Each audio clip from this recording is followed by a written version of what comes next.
Great. So, hi, everybody. I'm Shauna Tilson. I am the Director of Development here at EO, and I am joined by Ryan Henderson. Tell us a little bit about yourself and your role here, and maybe a little bit about your background.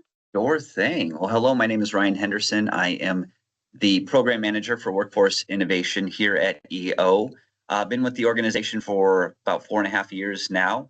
My background is really in education and theater. I came to Southwest Virginia originally to work at Barter Theater, worked with an education program there. And so I got to spend time in schools in Southwest Virginia, schools in Southern West Virginia as well.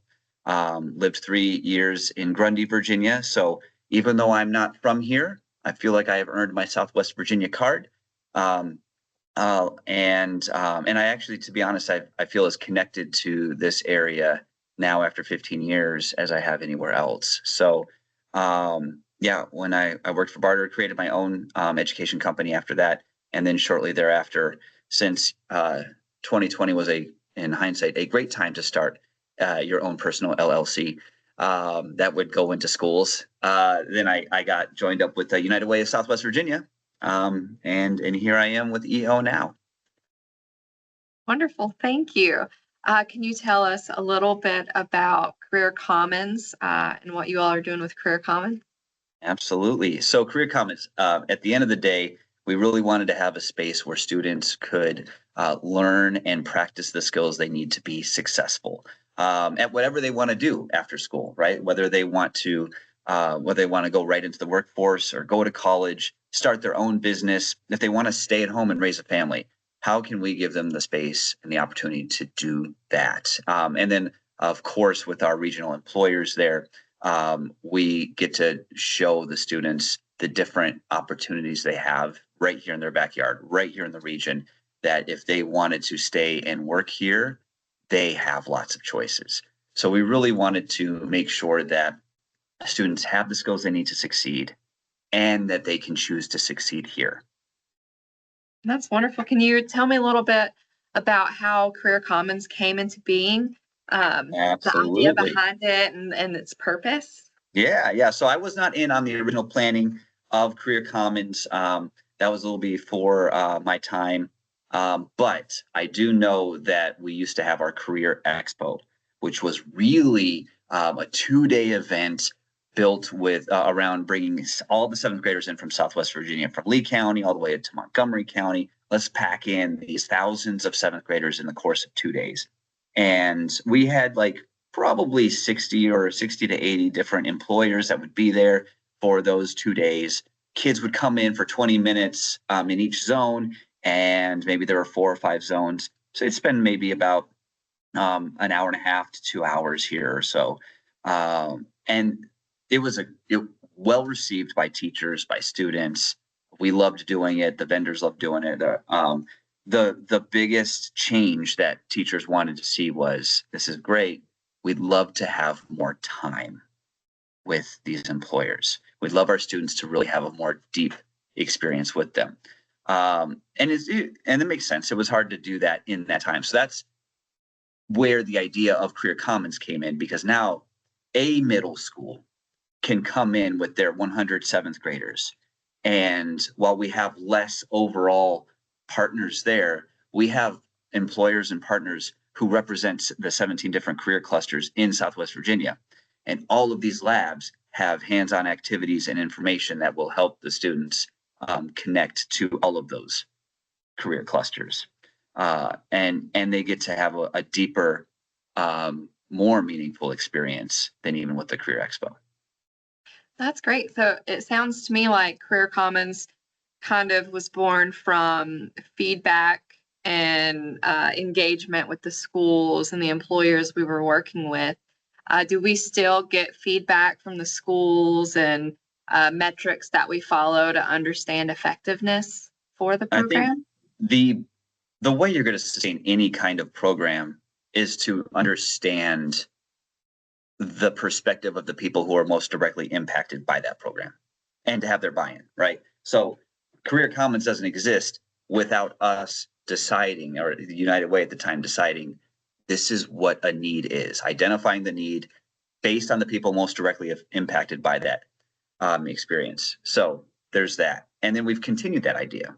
So when we're creating some of our content, for example, our third grade content, we had educators from elementary educators from all over Southwest Virginia be part of a team that helped us to kind of navigate what would they want to see as part of an experience. What would they prefer? Like, what are some skills they want their students to be able to learn? That way, we're not just making stuff up. We're getting input from the people who are directly impacted by this. And then we can create a more customized and kind of more a deeper experience. We also get feedback from teachers and students based on their experience here. So we survey them after every experience or every visit. We survey them and get their input. We're coming into our second year now of doing Career Commons. So implementing that have been some different tweaks around the edges, but we feel like that's critical. We got to have that input in order to do any kind of meaningful positive change. Great. Can you maybe give me some examples of the feedback that we got in the first year and how that's been incorporated as we're moving into the second year of Career Commons? Yeah. So some of the feedback has to do with some of our partners that are there. So we have one partner who bought in toward the end of the first school year, and they weren't quite sure what they wanted to do. And we said veterinarians were something that we kept getting feedback on. We want to learn more about veterinarian medicine. There is something there for human medicine, which is also very important, but nothing around that. And that worked really, really well with this partner because that is a focus of some of the things that they do. So one, getting some, then there's other things we're not going to be able to get, like cosmetology is one of those things. Right now, we're not at a place where we can add that, but we might find other ways to incorporate that through as we continue to connect with our partners. And student experience. I mean, we learned really, really quickly, like, how do we have a clear and a more structured way of getting the students involved and engaged throughout the space? We learned that very early on from teachers that we need to make sure that we have a more solidified structure and orderly structure of how students go through the space. We got that from the teachers. And getting the teacher feedback on communication, making sure that that we over communicate with them so that they know what to expect, our students know what to expect, and then the flow of the day, it's just way more smoother, and everyone has a really great experience. Awesome. Can you you touched on the flow and the student experience. Can you kind of give me a typical student experience from when they arrive to when they leave, what that looks like? Absolutely. So the students will come into our ginormous lobby, always bathroom break first, because some of our kids might be coming from right down the road over at Abingdon High School, but some of them might be coming from 2 hours away. So we got our bathroom break. Then we come in and we're in the lobby. We give them a little bit about, like, what are the expectations? What are they about to experience? And then once we share those expectations with them, what they can expect from the experience and what we expect from them, we go into the space and we have them separated into 4 different groups because we have 4 zones. And each group will go to the zone, and each zone has about maybe 4 to 5 labs. Okay, so 4 to 5 employers.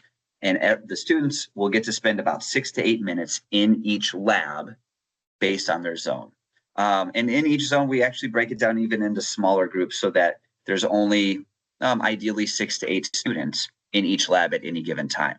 If you start getting too many students in each lab, in a lab, then the experience tends to go down because the students just don't get to interact at the same level. So then we rotate all the way through, and it's developmentally appropriate based on age. If we have 3rd graders in, it's going to look a little different than 12th graders or 11th graders. For example, at the high school level, we do a lot of resume building and job interview skills, that mock interviews that they get to do and learn about. So we do plan according to the age level that's coming in.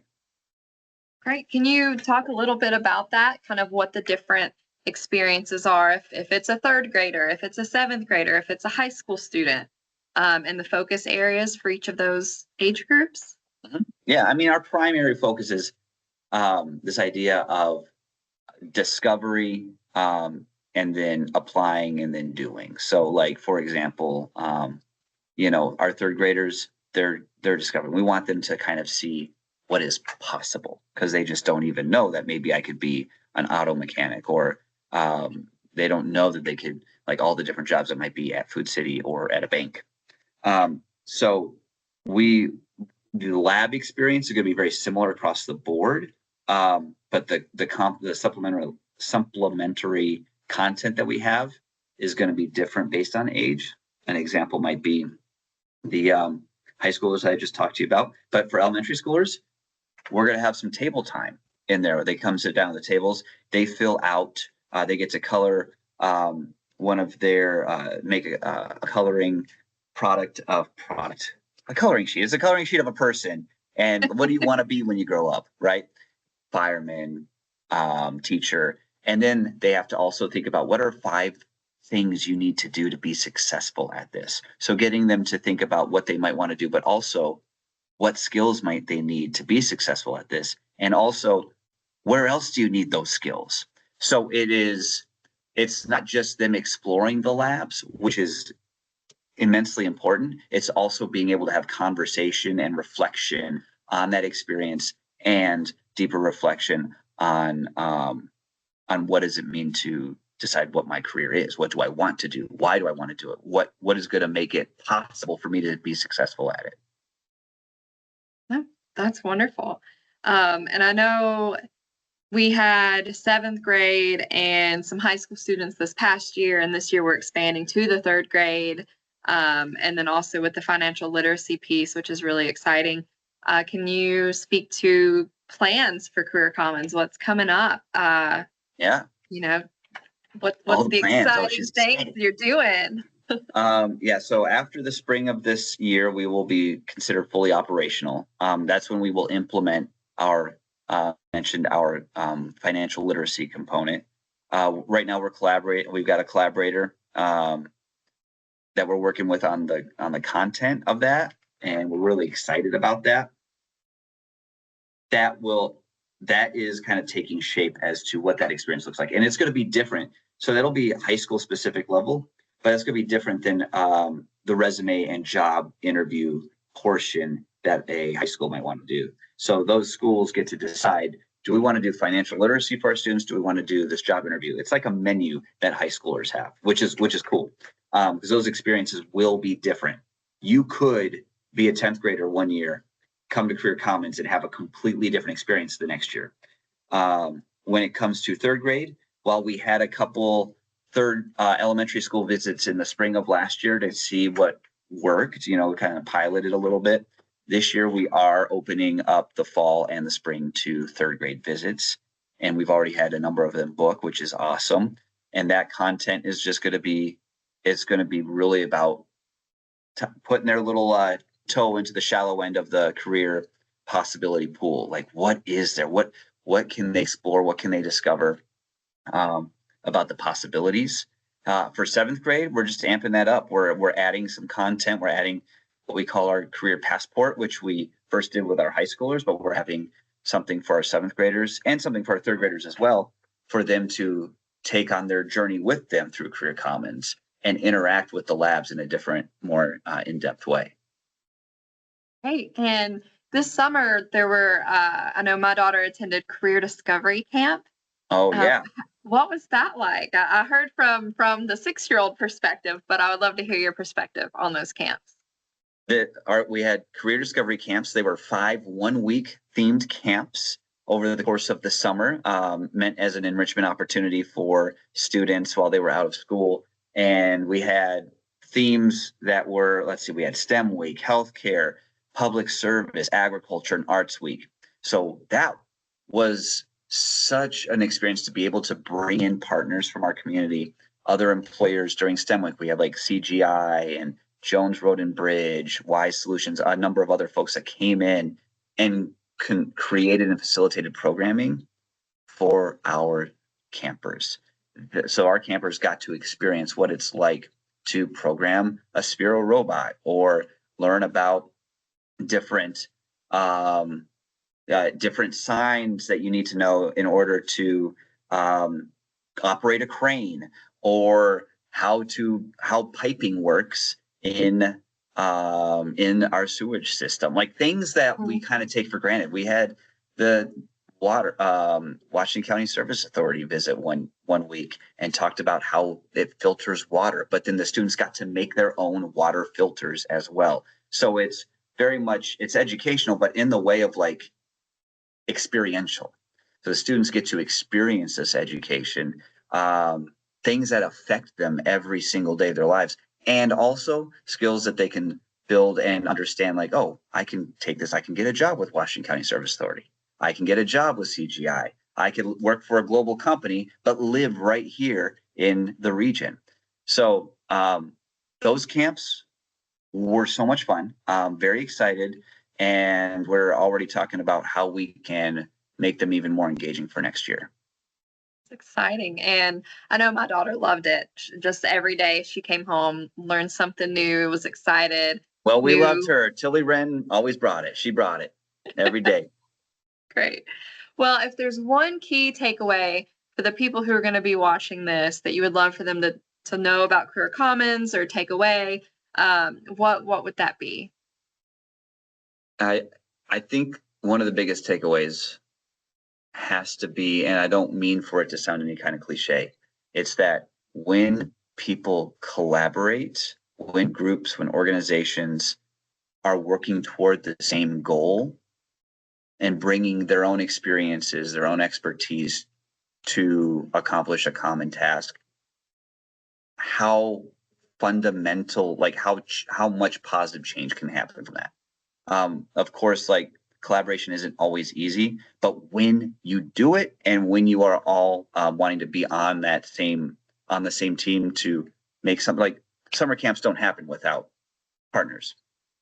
Career Commons doesn't happen without partnerships with our local employers, without our schools, without families investing. So like all of these folks investing their time, energy, resources. Well, we all have to be able to see the same vision. And it's been really great to have folks from all these different sectors on the same side of vision. So the power is immense.